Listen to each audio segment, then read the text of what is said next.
The Asics Megablast, actually the shoe that everyone has always said the Superblast has been.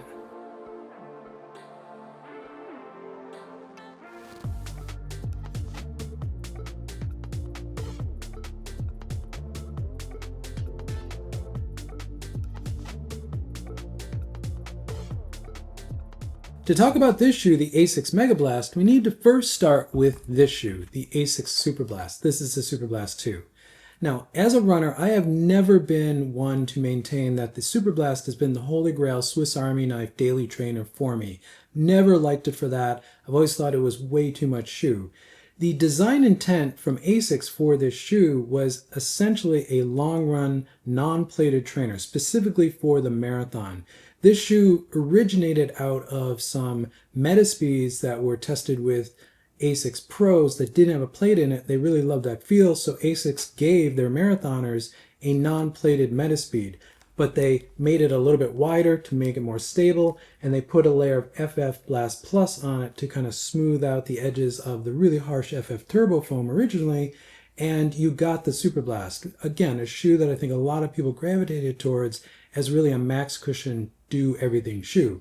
Now with this shoe, the Asics Superblast 2, I reviewed this very favorably, and across the board I do think there were a bunch of comfort upgrades in this shoe. But in hindsight, I do think this shoe has lost its edge a little bit. I think the more training, comfort-oriented upper in the shoe, which was a big change from the Superblast 1, I think took this shoe in a little bit of a different direction. And I think the combination of FF Turbo Plus, which wasn't as harsh as the original FF Turbo foam, and then FF Blast Plus Eco below that, I think just made this midsole just a little bit more mushy, made the shoe just a little bit slappy. I think it lost its edge a little bit. And it was a shame. I know the shoe was popular, but to me, the high water mark of the Superblast was really that performance and the race-orientedness of the Superblast 1. And that's how we get back to the Asics Megablast, because that's exactly what this shoe is. Starting with the specs on this shoe, we have 45 mil of foam in the heel, 37 mil of foam in the forefoot, giving you an 8 mil drop. And I'm going to say the real feel of the drop in this shoe is 6 to 8, maybe a little bit closer to 6. I never got the sense that this was a 8 mil drop shoe. It just always felt lower to me. Not because you're sinking into the foam like a lot of max cushion shoes, it's just the drop never felt extreme in this shoe. And I think that's actually one of the big benefits and pluses of this shoe. And there's a lot of pluses about this shoe. This shoe, according to Asics, comes in at 230 grams or 8.11 ounces. However, as you can see, the pair that I bought come in actually under that. And I've seen pairs of these shoes in US men's size 9 be a few grams lighter than that. So this shoe really is around 220 grams, which is incredible for a shoe that is as large as this shoe is. And this is a big shoe. And I would say the ride profile of this shoe is springy. This is a shoe that you're not sinking into, but is very performance oriented, but also very comfortable. This is a foam in the shoe that is responsive, it's resilient, but this is a new training foam from Asics, and I'll get to that in the midsole section of this video. So it's tuned for training. So there is a lot of comfort, there is a lot of protectiveness in this foam, but there is performance. Not race level performance, because this is not a race foam, but training level performance, performance trainer level performance. And I think that's actually ideal for what you want in this type of shoe. A shoe that can go from everything from recovery, easy running, all the way into the fastest of tempo running and beyond. Starting with the upper on this shoe, this is one of the things I love the most about this shoe, is this upper textile. Now, Asics calls this just a generic engineered mesh. However, if you remember the wonderful Magic Speed 3 and the upper that was on that shoe, I believe this is the exact same textile, which means this is a more training variant of the original Motion Wrap 1.0 upper, the one that was on the original Metaspeed Plus series. But the one that was on the Magic Speed was just a little bit softer, a little bit more conforming to the foot. And to my feet, this feels in hand the same way, and it wraps around the foot in the same way, meaning this is a performance upper. However, it is very comfortable and very conforming to the foot. There are no hot spots in this shoe for my foot, which is important for a shoe that has this much performance. Now, I've talked a lot about a certain shoe this year that has a very sloppy fit. This is Asics showing how to do a performance fit upper perfectly. And this upper is absolutely outstanding. Overall, it's a very simple upper, lots of breathability, in the forefoot. Great eyelet chain, really simple, locks the foot in really well, which is another benefit of this upper material, is the lockdown was always good. In the Magic Speed 3, that was one of the best fitting and lockdown shoes I've ever had on my foot. We have a very thin tongue, but it does have some padding at the top. We have the Asics Metaspeed laces, which are the toothed laces, so these aren't going to actually slip. I've actually never had a problem with these loosening up while I'm running. In fact, I've actually had problems untying these after I've been done with the runs, because when the laces get wet, they really lock in. One criticism I have of the laces is they're really long. I do use this other eyelet chain when I actually run in the shoe, and I just have a lot of lace in there, but again, that's a good problem to have because I think a lot of laces lately have been too short for a lot of shoes. The ankle collar and Achilles flare in this shoe is actually well padded. There is a lot of padding back here, and there's a very stout Achilles flare in this shoe. One criticism, and this is probably the only real criticism I have of this shoe, is that this material that you see wrapping around the ankle collar across the Achilles with the loop back here is a little rough. And I'm a runner who wears no-show socks. So by about the third run, I was starting to get a bit of an abrasion right here on the back of my Achilles from this material, from this. Now, if I wasn't wearing no-show socks, I don't think I ever would have noticed that. And what I did after that is I just put a Band-Aid on the spot, and it never actually bothered me again. Because by about the third or fourth run in this shoe, everything in the shoe sort of loosened up, and I actually never felt that initial kind of rubbing back here on my Achilles. So again, that's one of the things that initially I was like, oh, is this going to be a problem? Because I had problems with Achilles abrasions in Asics shoes in the past. But again, once I put a Band-Aid on that, I never felt it again. And once the shoe loosened up and everything sort of softened up, it never actually gave me a problem. And that was only on my right foot. On my left foot, I actually never had an issue. So something to be aware of. I have seen other people getting some Achilles irritation back here because of this loop.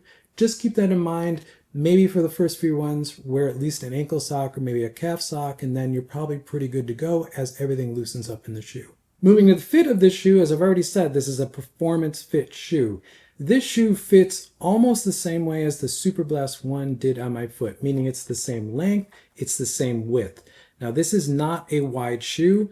And one of the drawbacks for some runners of this upper material, which I'm just going to call Motion Wrap 1.0, though Asics doesn't use that product name for this upper, but it's a similar material.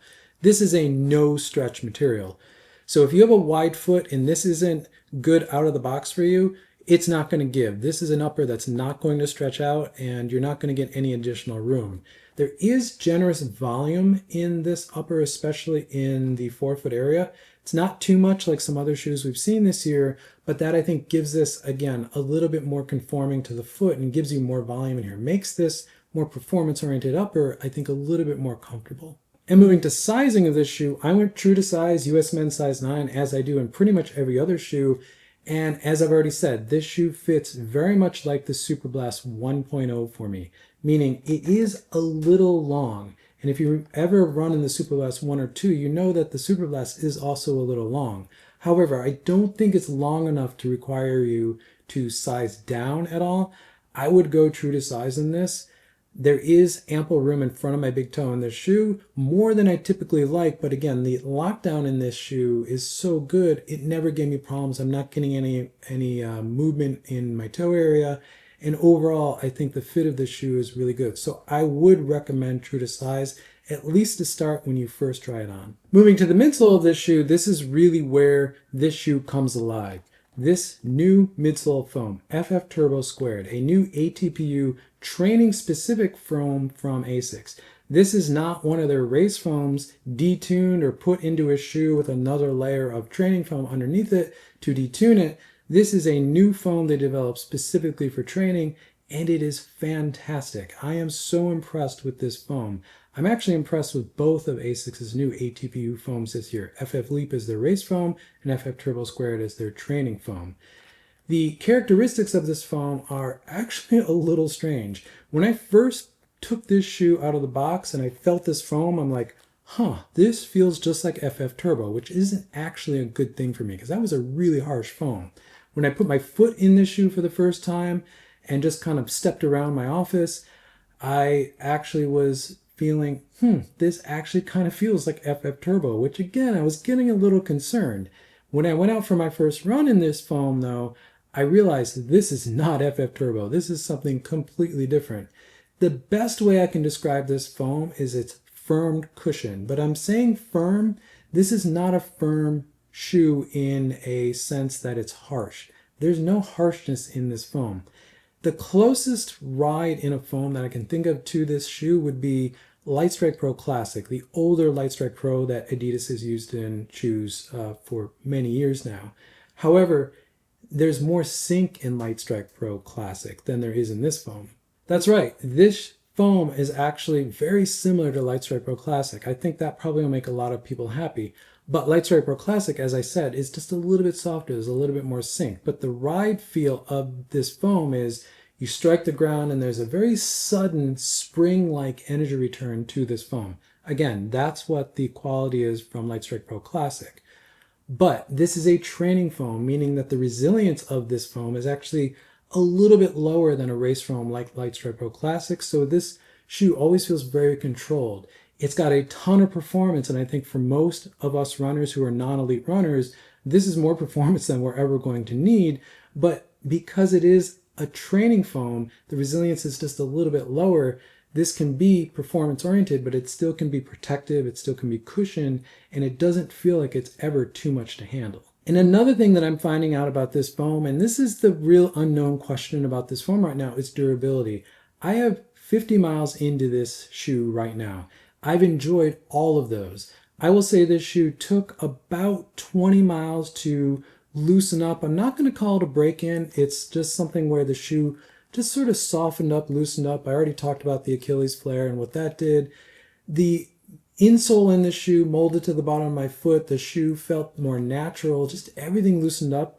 After about the 20-mile mark, the shoe just felt very nice, very fluid, part of my body, really, really wonderful. And that's where this foam really came alive. Once everything sort of softened up and the shoe molded to the bottom of my foot, the resilience and the feel of this foam really comes alive. This is a shoe that has a lot of foam, 37 mil in the forefoot, 45 in the heel, but it does have some ground feel. I will say that I could feel the ground. I could feel the proprioceptive feedback in this shoe, which I was really surprised about.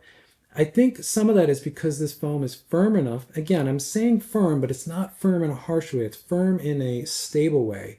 That firmness allowed me to know where I was landing in this shoe, which is something I've never really experienced in a shoe with this much foam, including the Superblast 1 or 2. And lastly, moving to the outsole, this was one of my big questions about this shoe. When I first saw this, it looked like there wasn't a lot of rubber on this shoe, and there really isn't a lot of rubber on the outsole of the shoe given how much contact patch there is in this shoe, given the width of this and the stability that's in this shoe. Now, to get this shoe under 230 grams, Asics really stripped down the upper. They put this more performance-oriented Motion Wrap 1.0 upper, or engineered mesh as they're calling it, and I think they took a lot of rubber off the outsole of the shoe. Now, one of the complaints of the Blast series has always been there hasn't been enough rubber and there's a lot of exposed foam that doesn't really wear well. Well, this is a shoe that has over 50 miles on it now. It's all been on pavement, but there's a section of road that I've been testing this shoe on repeatedly for about 8 to 10K of that 50 miles. That's really, really beat up concrete with some gravel on it, some sand, really cut up concrete, and just really torturous outsoles of shoes. And I run on that to really see if outsoles are going to break down. Nothing. There's no wear on this other than some discoloration on this outsole. Also, the Asics grip rubber on this is very squeaky. This almost sounds like a court shoe sometimes when I'm out there running, especially because I do scuff my feet sometimes. It is super grippy, dry, hot, wet, wet to dry. This is a super grippy outsole, probably one of the grippiest outsoles that I've actually run in all of 2025. The other thing about this Asics grip outsole is that I'm seeing no wear on it. Usually on my right shoe, because I supinate and I scuff this foot specifically, I'll get some wear in here when I start to wear the tread off. There's none of that. It's still almost full tread. I have smoothed off the texture a little bit, but for 50 miles, there's almost no wear on this outsole.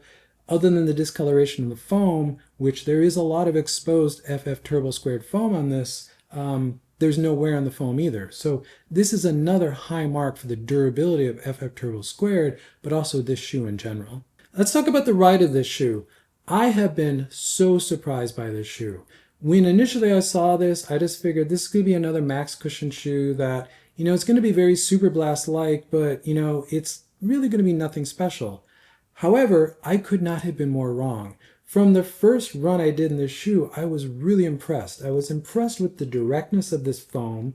I think the geometry in this shoe works really well. There's a really nice heel bevel. I think the forefoot rocker in this shoe sits somewhere between the Metaspeed Sky and Edge. It's not really totally late stage and it's not really early stage. It's somewhere right between. I would say the rocker point in this shoe sits in the front of the ball of my foot, not between the ball of my foot and my big toe like it does on the Superblast, and not behind the ball of my foot like it does on some more aggressive shoes like, say, the Adidas Evo SL. It's right there in the front of the ball of my foot, which for me as a forefoot striker gives me a lot of versatility. I can be up on my toes doing some really fast running, and it feels really natural. I can sit back, land flatter in this shoe, and just do easy recovery shuffles. It feels really natural. I will also say that for different foot strikes, heel striking, midfoot striking, and forefoot striking, this shoe feels like it's going to be a winner for everyone. Because of the firmness, and again, I'm using firm for this midsole foam. It's not a firm foam. I'm going to say that there's a lot of stability into a very cushioned foam. And that's where this shoe is going to work for a lot of people. It's also a very wide shoe. You can see how much midsole sticks out over where your foot is on the lateral side and the medial side. Like the Superblast, this shoe is designed for stability. There's a lot of sculpting of the sidewalls of this shoe to make it more stable. And this wonderful foam gives you all of the cushion, all of the response from a very performance-oriented training foam, but as much stability as they possibly could put in a shoe. And I think that extends the versatility of this shoe. I found this shoe just really natural for every pace. Easy recovery, easy run, steady run, threshold into tempo. I even did a couple 400 repeats around 330 per kilometer pace, which is about max effort running for me right now. And this shoe felt very natural. I was really surprised how big this shoe is. It felt that natural.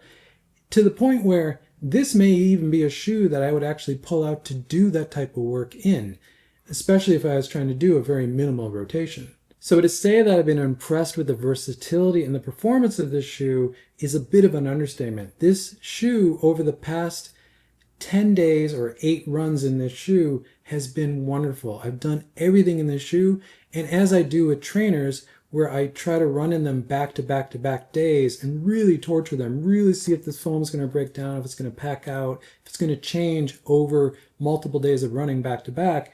The foam never changed. The foam was still ready to go every morning. The shoe felt fresh. It felt natural. Whatever pace I was going to do, whatever terrain I was going to do, whether it's going to be flat running along the rivers or up in the mountains doing a lot of climbing and descending, this shoe descends really well because of the stability in it, the ability for me to get up on my forefoot to descend, but if I need to step back and brake by kind of slamming my heel into the ground, it's also very stable. This foam doesn't really squish out. It's just a really, really versatile shoe that can do everything.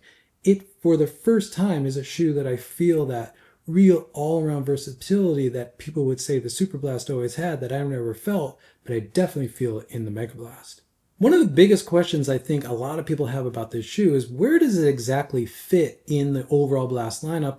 How does it work with the Nova Blast, and how does it work with the Superblast? And really, why would I pick this shoe over one of those? Well, let's get into it, because I think, to me, the answer is very clear. And I think that answer is very clear for the end of 2025, but I think it's going to change a bit in 2026. So if we start with 2025 right now, we have these 3 tiers. We have daily, performance, and race. At the daily tier, that's where you have the Nova Blast. That's your base trainer. That's the do-it-all, do-anything shoe that really anyone's going to be fine with. Then you have your performance tier, which is the Sonic Blast and the Mega Blast. Now, the difference between these 2 shoes, I think, is actually pretty extreme. For me, I can't imagine running in the Sonic Blast. But these 2 shoes are really differentiating between roll and bounce. And that ladders up directly into the Sonic Blast going into the Edge Tokyo and the Megablast going into the Sky Tokyo. And it's very, very literal to me. When I put the Sonic Blast on, that shoe is really engineered for everything about rolling forward. The 3/4 length PBX plate in that shoe is very forefoot loaded. You get a much more pronounced and firmer forefoot rocker in that shoe, and it's a shoe that really wants to roll forward. The combination of FF Turbo Squared under the foot and then the softer FF Blast Max under that, I think gives you a very smoothed out ride, but it's one that's really emphasizing rolling and rocker in the forefoot. The upper in the Sonic Blast, I think, is very much like the Magic Speed 4. I don't think it's anywhere near the quality of the upper that's on the Mega Blast, and I think it's a shoe that really is a plated Nova Blast. So if you've always wanted a plated Nova Blast and you're going to be racing in the Metaspeed Edge Tokyo, I think that's where you're going to look at the Sonic Blast. So I think that gives you this sort of rotation of Nova Blast and a Sonic Blast into Metaspeed Edge Tokyo. You're really emphasizing roll. I think also you could put the Superblast 2 over there. That's your long run trainer. I think it plugs into really either one of these, but if you want that roll rotation, you're really kind of looking at these three shoes. And if you want the bounce rotation, I think you go Nova Blast into Mega Blast into Sky. The geometry and the feel of the Mega Blast really goes into the Sky and the feel of that shoe. I do think the rocker being somewhere between the Metaspeed Edge Tokyo and the Metaspeed Sky Tokyo in the Mega Blast actually means the Mega Blast could work for either one of these shoes, but I do feel like Asics has really intended that shoe to be more of the bounce category and plug into the Sky Tokyo. And you can still plug in a Superblast 2 here, and I think if you really want to go all in on bounce, I think the Metaspeed Ray is that ultimate bounce shoe. And then you get a rotation in here that's sort of a combination of a bunch of shoes. However, because of the versatility in the Mega Blast, I'm going to say that you don't really need the Nova Blast. You also don't really need the Superblast. Between the Mega Blast and the Metaspeed Sky Tokyo, you can pretty much do everything. This is a two-shoe rotation that does not feel like it's compromising in any specific way for me, and it's absolutely wonderful. I'm a runner who likes shoes that can do a lot of different things, and combining the Mega Blast with the Metaspeed Sky Tokyo, I think is that ultimate two-shoe rotation. But in 2026, I think there's going to be a big change, and that big change is the Superblast 3. Now, we don't know a lot about the Superblast 3. This is just a low-quality render that's been leaked around quite a bit. But we do know it's going to be FF Leap Foam, and there is a secondary layer of foam in there. We don't know what that is. It's either going to be FF Blast Max or I would think FF Turbo Squared. But this Superblast 3 is going to be a much bouncier, more performance-oriented shoe. And I think Asics splitting the Superblast 1 and 2 essentially into the Sonic Blast and Mega Blast, taking the best things about the first two generations of the Superblast and making two performance shoes that really dive in deep to both those qualities, the roll and the bounce, I think has freed up Asics to really focus in on the Superblast 3 to be truly the performance long run trainer and probably racer for a lot of non-elite runners, at least a non-plated racer that has the performance of a Metaspeed or a Metaspeed Ray. I think this will really begin to set the Superblast 3 apart from the Mega Blast. And I think that's really important where the Superblast 3 will end up, because right now between the Superblast 2 and the Mega Blast, there isn't really a big difference. But when we see the Superblast 3 next year, I think we will finally see why this shoe was designed the way it was, why this is taking some of the qualities of the Superblast series, and that really is going to free the Superblast 3 up to be really pushing the boundaries of non-plated performance. There is another thing that we need to talk about with this shoe, and this is something I don't talk about on this channel very much, and that's price, because I think that's one of the misses that Asics has done on this shoe. So if we look at Asics Blast pricing, this is what we get. The Nova Blast 5 is 150 USD, the Sonic Blast is 180 USD, Superblast 2 is 200 USD, and the Mega Blast is 225 USD. I actually think that is a little bit too high for what the shoe actually is. I think if the Mega Blast was 180, again, same as the Sonic Blast, I think that would be an absolute no-brainer. And what's interesting is I've seen a lot of people say that they're getting discounts on the Mega Blast specifically. I bought the shoe on release day from the Asics flagship store here in Taipei, and I paid about $186 for that. I got a 15% discount. I've seen a lot of runners saying that when they bought the Megablast, they got a 10 to possibly 30% discount on the shoe.